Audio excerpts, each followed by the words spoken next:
యేసు ఒక ఆయుధం సమాజాన్ని మార్చడానికి. వాక్యమనే ఖడ్గంగా, గండ్రగొడ్డలిగా, పదునైన బాణంగా దేవుడు చేశాడు.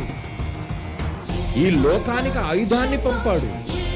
ఆ ఆయుధం ఎందరినో మార్చిందండి. ఒక వైద్యుడిలో చేతిలో ఉన్న ఆయుధంలా. ఈ కత్తి పీకలను తెగనరికేది కాదు, మనుష్యుల చెడును తెగనరికేది.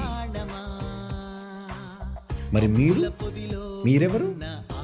మీరు కూడా ఆయుధాలేనండి. జైశాలి అనే ఒక ఆయుధం. ఎందుకు ఇచ్చాడు దేవుడు ఆయుధాన్ని? దేవుడు లేడన్న వారిని, దేవుడు కాదన్న వారిని, బైబిల్ తప్పన్న వారిని ఎదిరించడానికి వచ్చింది ఆయుధం. ఆయన గర్భాన నన్ను కూడా ఒక ఆయుధంగా పుట్టించాడు. నన్నేనా? మీరు ఆయుధాలు కారా? మీరు కూడా మీ తల్లిదండ్రుల గర్భాల గుండా ఎందుకు వచ్చారు అంటే, సమాజంలో ఉన్న దుష్టత్వాన్ని చీల్చే బాణం కావాలి మీరు. సమాజంలో ఉన్న చెడును సంహరించే ఒక ఖడ్గం కావాలి మీరు. ఆయుధాలుగా ఎవరి ప్రాణాలను తీసేవారుగా ఉండకూడదు మీరు.